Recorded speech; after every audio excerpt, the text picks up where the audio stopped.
Hi, please come in, have a seat.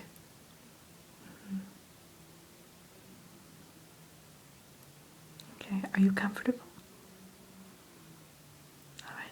I do have drinks, so let me know if you need water or tea or anything, all right? Wonderful. Okay, so, my name is Dr. Bloom, and I'll be your therapist.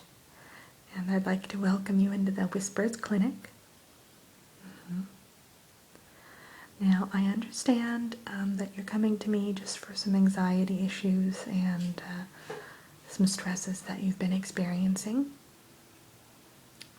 All right. Now, since you are a new patient, I'm just going to have to take down some basic information. Is that all right? Wonderful. All right.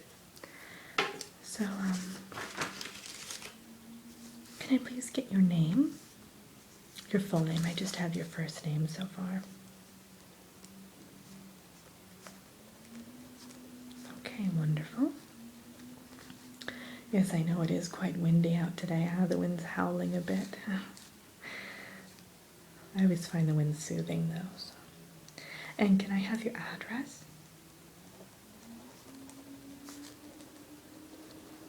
Wonderful. And the best contact phone number, please? Great. Now, are you on any medications right now? Okay. Wonderful. And do you have any major medical conditions that I should know about? Oh, okay. Fit as a fiddle, huh? Great. Okay. Now, have you ever been to see a therapist before? No. Okay. Oh yeah, there's nothing to be afraid of. I can assure you, I don't bite or anything. There's nothing to be afraid of.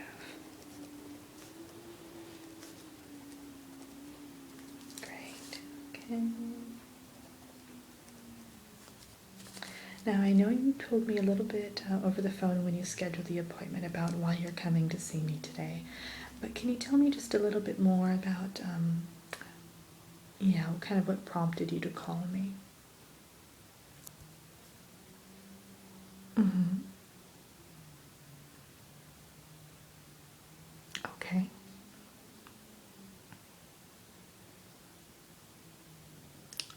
I understand. All right.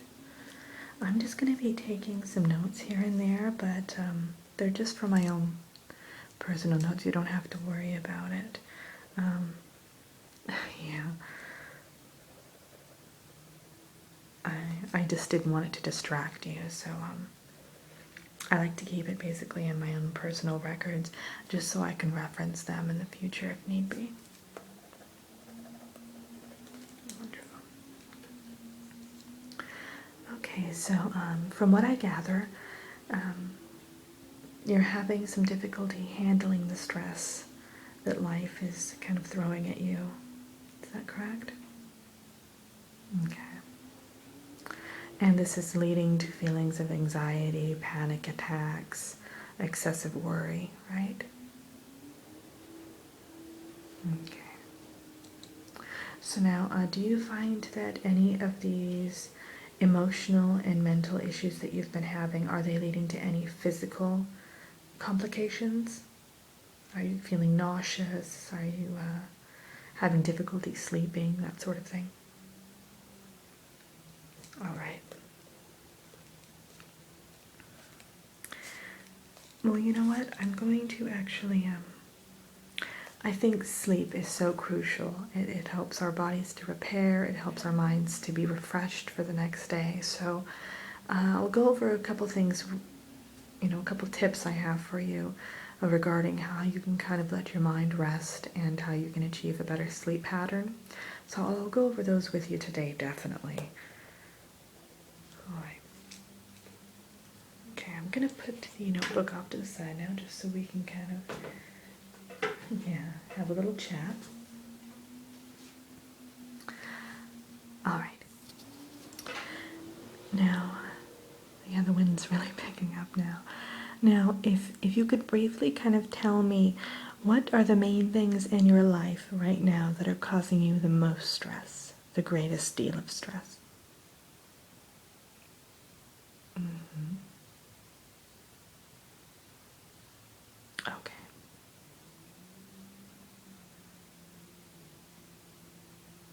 I see. Okay.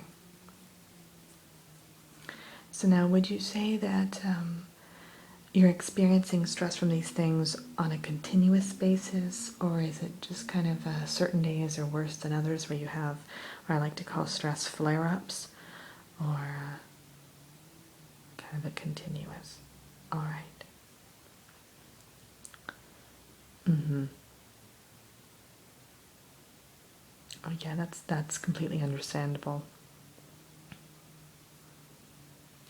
What I find is, I know even in my own life, I used to be a consummate worrier. I worried about everything under the sun, and what I found was one day I came to realize that I was worrying about things that were completely out of my control, and I realized that I had placed the weight of the world upon my shoulders without even knowing it, and that there were just some things that I had no control of, that I couldn't change, and that I just had to either, accept, grow accustomed to, or adapt, or kind of just realize that changing these things was out of my grasp, essentially. So, and that's not to say that there aren't things in life that can be changed, because of course we are in control of what happens to our lives a great deal of the time, but there are certain things that are just completely out of our control. Hmm. Well, for instance, finances. Um, I would do my best. Years ago, I used to have a customer service job before I became a therapist, and I would do my best to essentially make the customers happy and really just give them wonderful service. And I went above and beyond a lot of the time. But I was still always worrying, well, what if, the recession hits and I'm laid off? Or what if I did something wrong and didn't realize it? And I realized one day, though, that all of these things were out of my power, that I was doing the best I possibly could, and that if outside circumstances basically led to me being laid off from that job, rather than dwelling on it and worrying about that possibility, I was just going to make the most of life at the moment and do the very best I could. And I also realized that if things did go wrong, that would possibly be an opportunity for me to seek another line of work, which, of course I eventually did. But yeah, you just really have to kind of realize that there are things that are completely beyond your grasp. They're completely out of your control, and that's like that for everyone. Everyone has certain things in their lives that cannot be changed, and they have to either learn to acknowledge them and grow accustomed to them, yeah, or just basically adapt and let go of control of him and just understand that the worry is basically not getting you anywhere when it comes to those things. Mm-hmm. Now, let me ask you this, do you feel, when you are worrying about these things, do you feel as though they're irrational fears, or are you genuinely concerned that these things are actually going to happen? Okay, so even in the moment, you're aware of the fact that they are kind of far-fetched notions that you're worrying about. Okay, I see. Well, I think that's important right there, because even your mind is trying to tell you that, maybe you shouldn't dwell so much on these things, and maybe you shouldn't worry so much about them, and maybe you should just kind of focus on what you do have control over, rather than dwelling on things that are completely, yeah, out of your control. Exactly. I totally understand. I completely understand where you're coming from. Okay. Now, when it comes to stress, are the things that are causing the most stress in your life, do you feel as if they're severely inhibiting your quality of life? Or have you kind of simply grown accustomed to them and they're just kind of in the back of your mind constantly? Okay.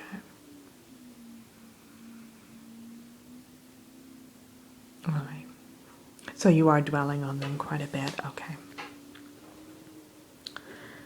Now, I know that you told me that your relationships are causing you a great deal of stress.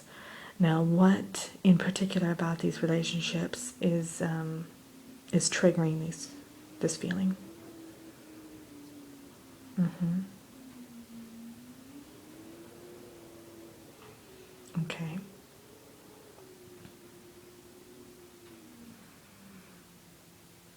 Okay. So it's basically an issue of you've never really gotten along with this person. Okay.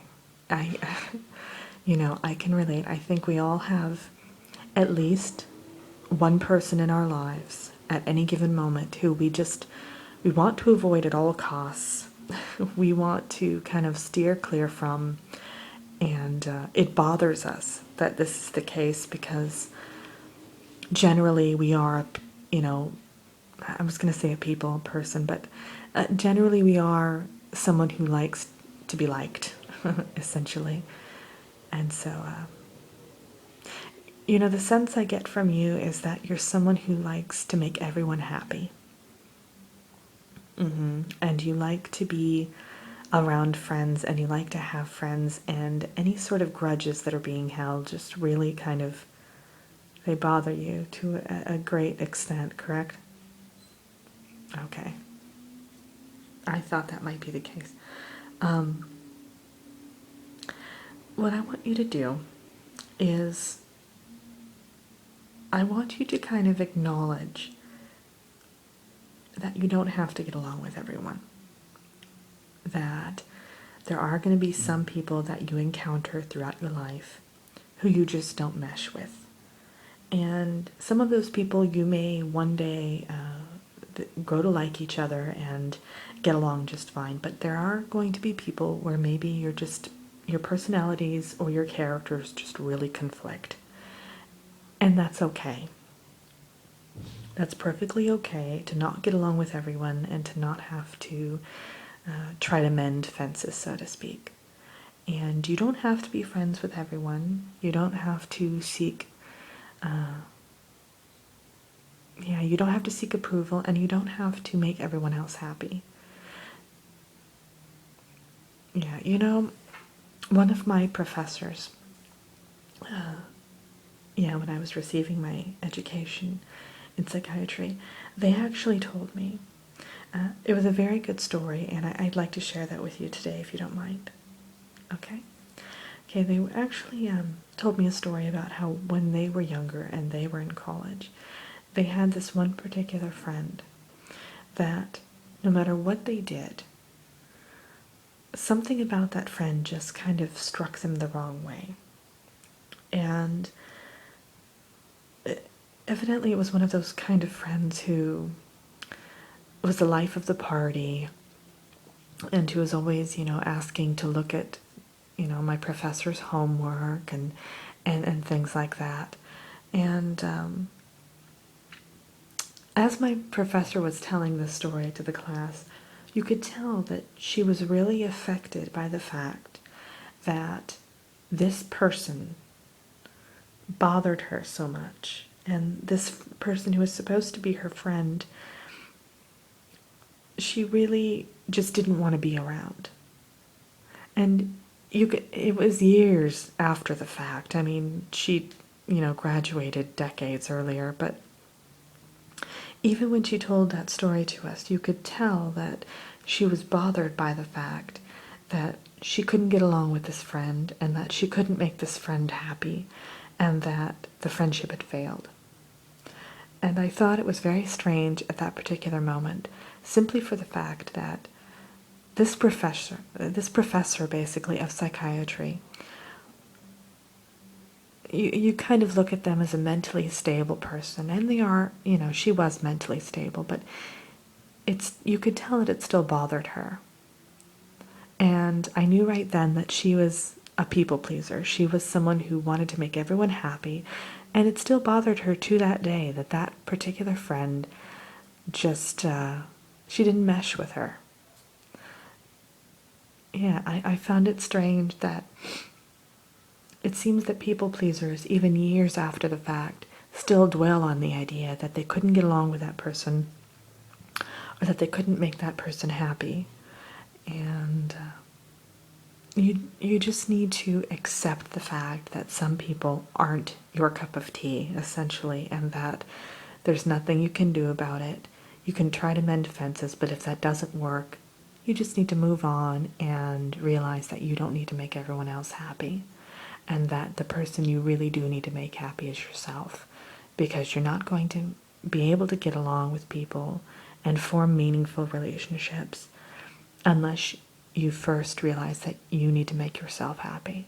Does that make sense? Okay. So now I know that you mentioned another aspect of your life that was really causing a good deal of stress was the financial aspect, right? Okay. Now, what kind of employment do you have right now, if I may ask? Okay. Okay. And do you like your profession? Mm-hmm. Okay. So you like what you do. It's just it's not monetarily as beneficial as you would like. Okay. All right. Now, have you ever met with a financial advisor or a budget specialist or anything like that before? Okay. I'm actually going to recommend that you see two different people that I often refer my patients to. One is a career advisor, so she'll be able to kind of walk you through if you feel as if you're in the right career, what other avenues you can maybe use your talents for, and to kind of possibly even help you secure another job in the same profession. She has a lot of contacts. I highly recommend her. And before you leave today, I'll give you all these phone numbers and names and such. And I'd be more than happy to call them for you too on your behalf to set up an appointment. The second person I highly recommend that you go see is a financial advisor. They'll be able to kind of help you benefit from a budget. Yeah, I actually have one person in mind, and she's fantastic, and she's actually my personal advisor, so I do highly recommend her. Okay, and again, I'll give you her name and phone number as well, or I can call her for you, in fact. All right? Okay. Now, you mentioned something about sleep, right? You're having difficulty sleeping. Okay. Now, there are a handful of things that you can do, and in fact, until I see you next, I have some homework for you, and it's going to be related to sleep, just because sleep is so important. When you go to bed, do you have any sort of routine? All right, okay. So what I want you to do is about a half hour before you normally go to bed, First of all, I'd really like you to go to bed at a reasonable time. I know that you say that you usually stay up pretty late, so try to go to bed. Yeah, so you get a full 8 hours in before you have to wake up.